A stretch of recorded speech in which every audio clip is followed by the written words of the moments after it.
In the vast, unforgiving expanse of the Montana Badlands, where the wind whispered secrets through the sagebrush and the sun baked the earth into a cracked mosaic of endurance, lived a rancher named Harlan Crow.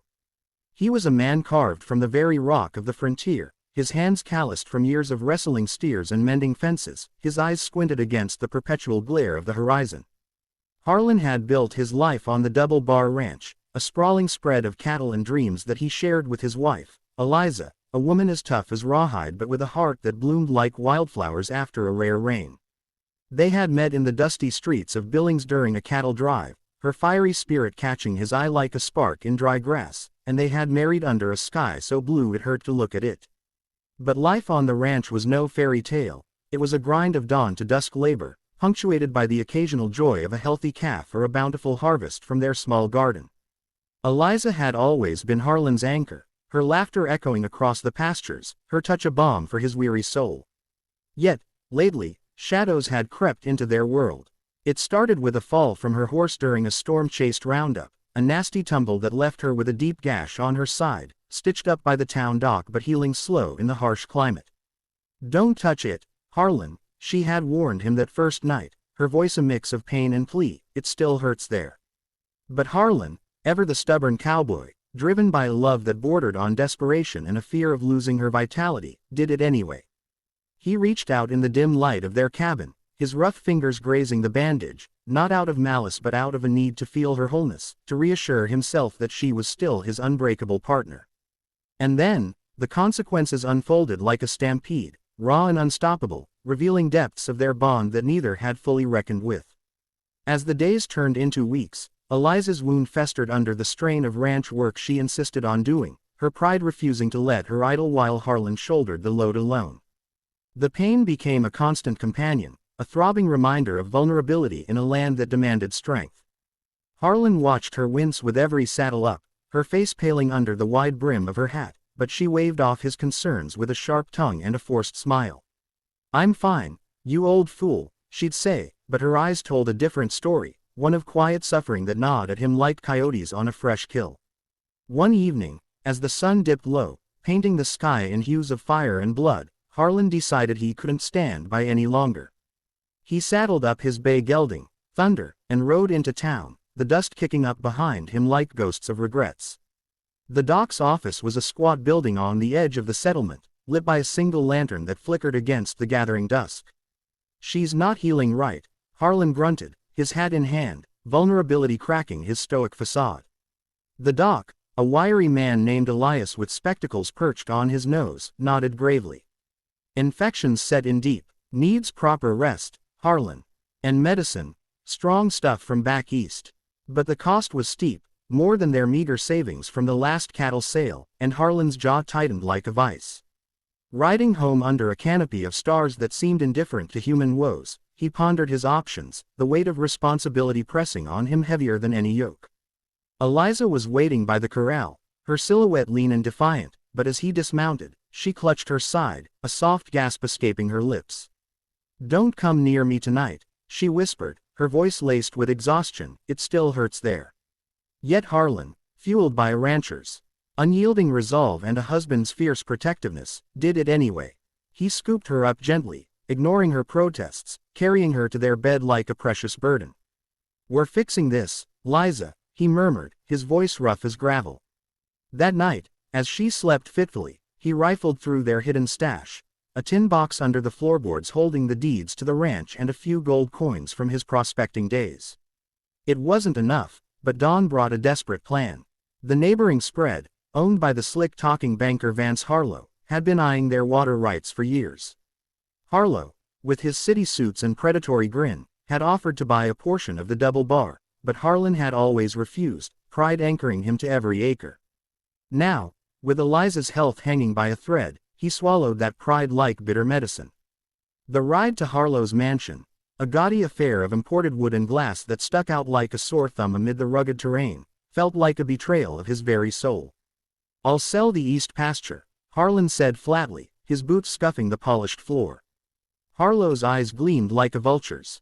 "And the water hole," Harlan nodded, the words tasting like ash.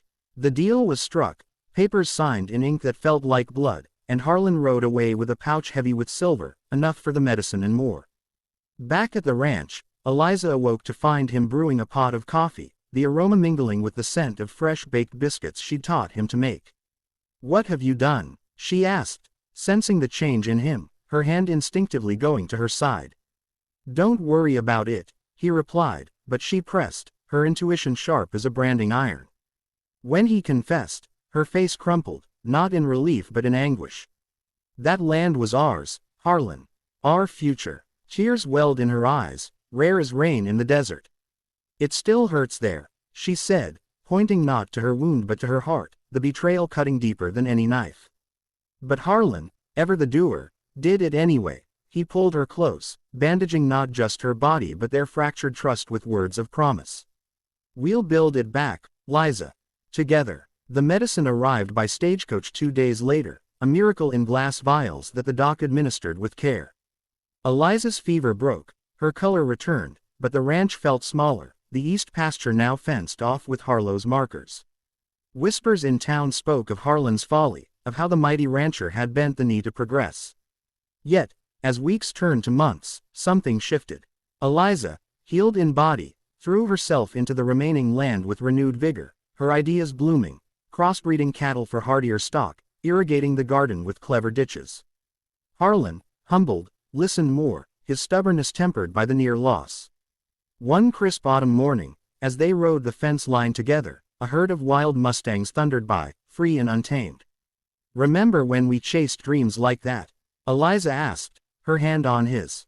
"Don't stop now," he replied. "It still hurts there sometimes, the regrets, but we're stronger for it." And then, fate twisted like a lasso.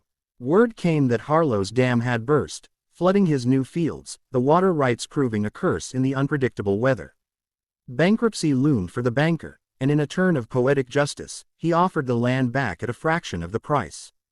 Harlan, with savings from their improved herd, bought it outright, the double bar whole again. But the real victory was in their marriage, forged anew in the fire of adversity. Eliza, leaning on him under the starlit sky, whispered, "You did it anyway, and I'm glad." Their love, like the ranch, endured, a testament to the cowboy way, stubborn, resilient, unbreakable. As the seasons cycled, calves were born, fences mended, and stories shared around campfires, Harlan and Eliza became legends in those parts, a reminder that sometimes, doing it anyway leads to redemption. And through it all, he had a wife, not just a partner, but a soulmate who healed his wounds as he healed hers. In the quiet moments, when the wind died down and the world held its breath, they knew the pain had been worth it, for it carved depth into their joy. Years later, their children, 2 boys and a girl, raised on tales of perseverance, took over the ranch, but Harlan and Eliza never fully retired, their hands still in the dirt, their hearts in the land. One fateful day, a young drifter arrived, seeking work, his eyes haunted by his own hurts. "Don't open old wounds," Eliza advised, but Harlan, wise with age, did it anyway, sharing their story over coffee, mending the boy's spirit as he had mended fences. And then, the cycle continued, pain turning to purpose, hurt to healing. Such is the way of the West, where ranchers like Harlan press on, wives like Eliza stand firm, and life, with all its aches, unfolds in epic sweeps across the prairie. If this tale of grit, love, and redemption has stirred your soul, dear listener, saddle up and subscribe to Cowboy Stories for more heart-pounding adventures from the frontier. Hit that button now, and let's ride into the sunset together, where every hurt hides a horizon of hope. The Badlands stretched endlessly, a canvas of reds and browns under a sky that seemed to touch the earth only at the edges, where mountains rose like silent guardians. Harlan Crow had always felt at home here, his boots rooted in the soil that his grandfather had claimed during the Great Rush westward. The Double Bar Ranch wasn't just land, it was legacy, blood, and sweat woven into every blade of grass. Eliza, with her auburn hair tied back and her freckles kissed by the sun, had brought light to that legacy, her laughter chasing away the isolation that could swallow a man whole. But the fall changed everything, a lightning strike spooking her mare, the horse rearing, Eliza tumbling into a ravine lined with jagged rocks. The gash was ugly, deep enough to see bone, and though the doc sewed it shut with catgut thread, the pain lingered like a bad omen. "Don't prod it, Harlan," she had said through gritted teeth, "it still hurts there." Yet, in the intimacy of their shared bed, with the coyotes howling outside, Harlan's hand wandered, not to harm but to connect, to feel the pulse of life beneath the hurt. And then, infection set in, a red streak climbing her side like poison ivy, fever turning her skin hot as a branding iron. Harlan's world narrowed to her bedside, fetching water, brewing willow bark tea, his calloused hands gentle as he changed dressings. The town was a day's ride, too far for daily help, so he managed alone, his worry a constant knot in his gut. When the fever peaked, Eliza delirious and muttering about lost children they never had, Harlan broke. He rode through the night, thunder's hooves pounding the trail, arriving at Doc's door as dawn broke. "She's burning up," he rasped, and Elias packed his bag, the two men racing back under a merciless sun. The diagnosis was grim: sepsis, needing antibiotics that cost a fortune. Harlan's mind raced to the east pasture, the lush grass fed by the spring that Harlow coveted. The deal was done in secrecy, Harlan's signature shaky on the parchment, the silver clinking in his saddlebag like chains. Returning home, he found Eliza sitting up, her eyes clear but accusing. "You smell of betrayal," she said softly. "Don't deny it. It still hurts there, in our pride." But Harlan did it anyway, administering the medicine, watching color return to her cheeks. The ranch shrank, but their love expanded, filling the voids with shared silences and renewed touches. As winter blanketed the land in snow, they huddled by the fire, planning comebacks, selling hides, trading horses, anything to reclaim what was lost. Spring brought floods, Harlow's folly exposed as his dam crumbled, waters raging uncontrolled. The banker, ruined, fled east, leaving the land for auction. Harlan, with Eliza by his side, bit and won, the double bar reborn. "You were right to do it anyway," she admitted, her hand on his scarred one. And then, peace settled, a hard-won harmony. Their story spread, inspiring neighbors, a beacon in the wild. He had a wife, through thick and thin, and that made all the difference. If you're hooked on these tales of the untamed West, subscribe to Cowboy Stories, join the herd, and never miss a ride. The wind carried echoes of gunshots from distant ranges, reminders that the frontier was never fully tamed. Harlan's days blended into a rhythm of chores, branding calves, repairing windmills, watching for rustlers under moonlit skies.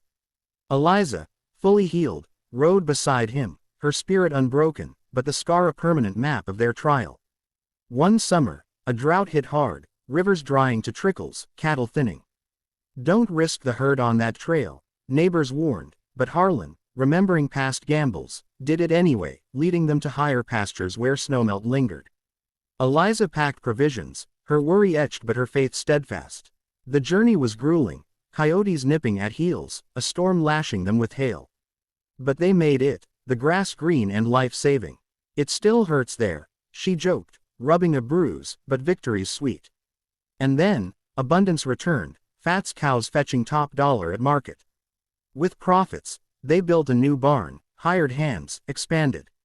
Their first child came that fall, a boy with Harlan's eyes and Eliza's fire, crying into the world as rain finally fell. Life bloomed, pains fading into stories told to wide-eyed young ones.